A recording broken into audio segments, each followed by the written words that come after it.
le pain vivant qui est descendu du ciel, dit le Seigneur. Si quelqu'un mange de ce pain, il vivra éternellement. Alléluia.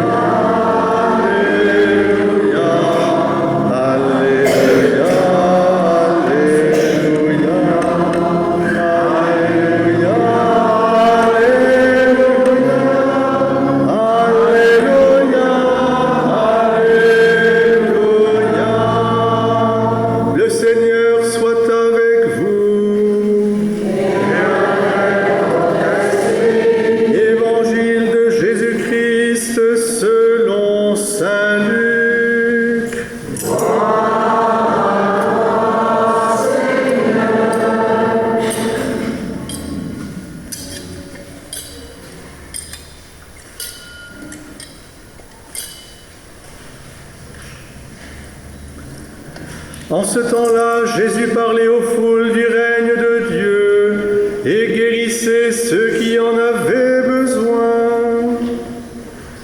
Le jour commençait à baisser. Alors les 12 s'approchèrent de lui et lui dirent : « Renvoie cette foule, qu'ils aillent dans les villages et les campagnes des environs, afin d'y loger et de trouver des vivres, car ici nous sommes dans un endroit désert. » Mais il leur dit : « Donnez-leur vous-même à manger. » Ils répondirent : « Nous n'avons pas plus de 5 pains et 2 poissons. À moins peut-être d'aller nous-mêmes acheter de la nourriture pour tout ce peuple. » Il y avait environ 5000 hommes. Jésus dit à ses disciples : « Faites-les asseoir par groupe de 50 environ. » Ils exécutèrent cette demande et firent asseoir tout le monde. Jésus prit les 5 pains et les 2 poissons, et levant les yeux au ciel, il prononça la bénédiction sur eux, les rompit et les donna à ses disciples pour qu'ils les distribuent à la foule. Ils mangèrent et ils furent tous rassasiés. Puis on ramassa les morceaux qu'il leur restait. Cela faisait 12 paniers. Acclamons la parole de Dieu. Louange à toi, Seigneur Jésus. Asseyez-vous. Jean le Baptiste nous a indiqué qui était l'agneau de Dieu. Voici celui, l'agneau de Dieu, suivez-le. Jean le Baptiste avait appris aussi à ses disciples à prier, mais lui-même avait fait l'expérience de la rencontre eucharistique.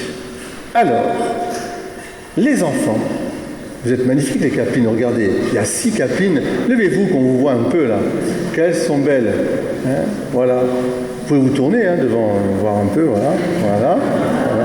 C'est très bien. Alors asseyez-vous. Et puis alors les servants d'hôtel, il y en a aussi, vous pouvez vous lever, qu'on vous voit aussi. Regardez comme ils sont beaux. Oui. Allez, viens, Augustin. Allez, voilà. C'est comme ça, mettez-vous en place. Voilà. Ils ont fait l'expérience eucharistique. Qu'est-ce que ça veut dire ? À votre avis, quand est-ce que Jean le Baptiste a fait l'expérience eucharistique ? Alors, ne vous suivez pas au portillon, mais vous pouvez répondre. Alors, à votre avis, quand est-ce que Jean-Baptiste a fait l'expérience de Jésus Eucharistique ? Qu'est-ce que c'est que faire l'expérience de Jésus Eucharistique ? Ça veut dire que je prends conscience de sa présence réelle, pourtant cachée sous les apparences du pain et du vin. Les apparences du pain et du vin eh bien n'empêche pas, une fois que la consécration est faite, que je crois de tout mon cœur que Jésus est présent réellement dans le tabernacle. Il est là. Il est là. C'est ça, faire l'expérience de la présence eucharistique. C'est-à-dire que je reçois non pas un morceau de pain, mais je reçois le corps du Christ pour la multitude. La multiplication des pains, elle est réalisée d'une manière incroyable depuis. Car qu'on mange, qu'on reçoive une parcelle, une hostie, une grande hostie, c'est toujours Jésus qu'on reçoit. Alors quand est-ce que Jean-Baptiste a fait cette expérience de la présence réelle, mais pourtant cachée, de Jésus? Eh oui, je l'ai entendu, il y en a qui sont réveillés. Dans le ventre de sa maman. Combien c'est important pour les mamans de venir communier quand elles sont enceintes aussi. Et bien sûr, elles portent leur enfant toujours, donc à chaque fois qu'elles communient. Rappelez-vous les enfants, Jean le Baptiste, c'est qui par rapport à Jésus? Alors, c'est son cousin. C'est le cousin de Jésus. Et nous savons que c'est le cousin de Jésus parce que nous connaissons l'histoire de... Est-ce que ça vous dit quelque chose? Zacharie et Élisabeth. Ça ne vous dit pas grand-chose. On va vous le rappeler un peu quand même. Zacharie et Élisabeth, c'était des personnes âgées qui n'avaient pas d'enfants. C'était les cousins de la Vierge Marie. Et quand Marie a reçu de l'ange Gabriel l'annonce de la naissance, de la conception de Jésus en elle, eh bien, l'ange lui a dit « Et ta cousine Élisabeth, elle qu'on disait stérile, elle est enceinte et son enfant a déjà 6 mois. » Alors qu'est-ce qu'a fait à votre avis Marie quand elle a entendu ça? Marie, elle est partie pour voir sa cousine et pour la servir pendant 3 mois, jusqu'à la naissance de Jean le Baptiste. Et quand Marie est venue visiter sa cousine Élisabeth, eh bien, il y a un grand miracle qui s'est produit. C'est quoi le miracle? Vous vous rappelez la visitation? Marie qui salue Élisabeth, Élisabeth qui dit « Quel honneur que la mère de mon Sauveur soit venue à moi. Parce que, dit Élisabeth, dès que tu m'as salué, ma cousine Marie, l'enfant qui était dans mon sein, c'est-à-dire Jean-Baptiste, a tressailli d'allégresse. » Et dans le texte grec, je vous le dis souvent, on le dit, il a fait un salto. Il a bondi. C'est comme un bondissement. Qu'est-ce que ça nous indique? Dans la foi chrétienne, nous savons que Jean a été baptisé dans le sein de sa mère par la présence mystérieuse de Jésus dans le sein de Marie. À ce moment-là, il est totalement sanctifié.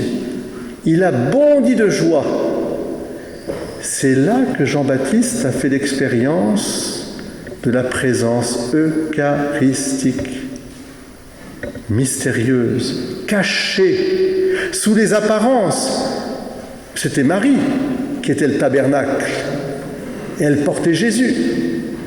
Et Jean, il l'a toujours su. Il a frayé le chemin, il a même baptisé son cousin, mais il a surtout dit « Voici l'agneau de Dieu ». Parce qu'il a fait l'expérience lui-même que c'est bien lui qui sauve. C'est lui le pain de vie descendu du ciel.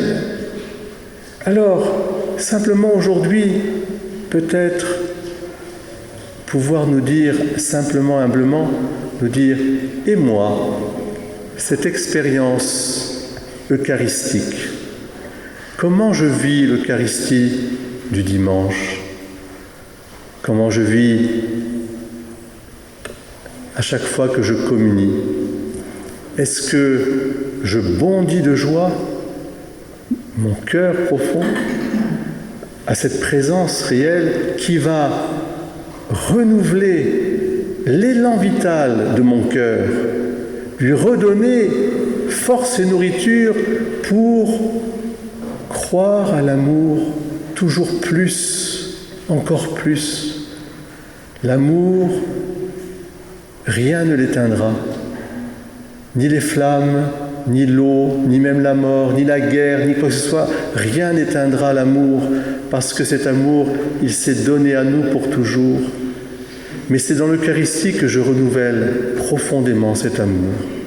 C'est pourquoi il nous faut vivre liturgiquement et aussi intérieurement l'Eucharistie, le soin avec lequel nous entretenons la présence réelle, le tabernacle, le soin avec lequel on se met à genoux, on communie avec respect, on met des ornements aussi, des beaux ornements, des lumières, l'encens. Tout cela, c'est pour nous conduire, ce sont des moyens, mais pour nous conduire à l'intériorité, pour nous dire « il est là ». Est-ce que tu en prends conscience, ma sœur, mon frère? Il est là. Il frappe à la porte de ton cœur. Le fruit de l'Eucharistie, qui est la source de notre vie, eh bien, c'est de nous maintenir en communion. Là où il y a l'Eucharistie, les ténèbres s'effacent et s'enfuient. Là où il y a l'Eucharistie, il y a la paix, parce qu'il y a la communion. Là où il y a l'Eucharistie qui est vénérée et adorée, il y a la louange, il y a la joie, il y a ce partage. Mais ce partage, il vient d'abord de ce Dieu qui a donné sa vie pour nous et qui nous la donnera toujours. Voici que je suis avec vous chaque jour. Et quand vous êtes dans votre travail, à la maison et même à l'école, vous pouvez penser qu'il y a dans l'église le tabernacle avec la présence réelle et vous pouvez venir adorer très simplement en pensée et même envoyer votre ange gardien. Puis quand vous entrez dans une église, vous commencez par saluer le divin maître qui est là, qui est notre frère et ami, qui nous accueille dans sa chaleur eucharistique et qui nous dit « J'ai faim et soif de toi ». Est-ce que toi aussi, mon frère et ma sœur, tu as faim et soif de moi? J'ai faim et soif. Viens adorer, viens te restaurer, viens communier, viens retrouver le sens de cette joie. Alors, 5 poissons, 2 pains. Les 5 poissons, ça indique, les 5 pains, indiquent, c'est le contraire, 5 pains et 2 poissons, indiquent les 5 plaies du Christ par lesquelles il a donné toute sa vie. Il se donne tout entier, corps et âme, avec son âme et sa divinité. Et les 2 poissons, c'est le mystère ictus du Christ, une personne, Jésus-Christ, le Verbe de Dieu, en 2 natures. Il est le Verbe et il est en même temps homme et pleinement Dieu. 5 et 2. Ça fait un chiffre parfait, 7. Et puis il y a les 12 paniers, c'est pour dire que la communion est offerte à tous, c'est universel. Encore une fois, c'est un pain qui est un miracle eucharistique parce que de partout dans le monde, eh bien, on reçoit le corps, le sang, l'âme et la divinité de notre Seigneur Jésus-Christ. Alors oui, comme disait Carlo Acutis, l'Eucharistie, c'est l'autoroute du ciel.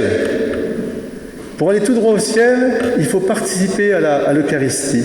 Il faut vraiment en vivre profondément, puisque nous avons eu la joie de faire notre communion, la plupart tous, et que nous avons la joie d'accompagner beaucoup d'entre vous encore à la communion. Eh bien, je vous invite à être heureux et vivant de cette Eucharistie. Jésus, Eucharistie, nous t'adorons, nous t'aimons, nous te louons, et nous voulons rester en communion avec toi. Au nom du Père, du Fils et du Saint-Esprit. Amen.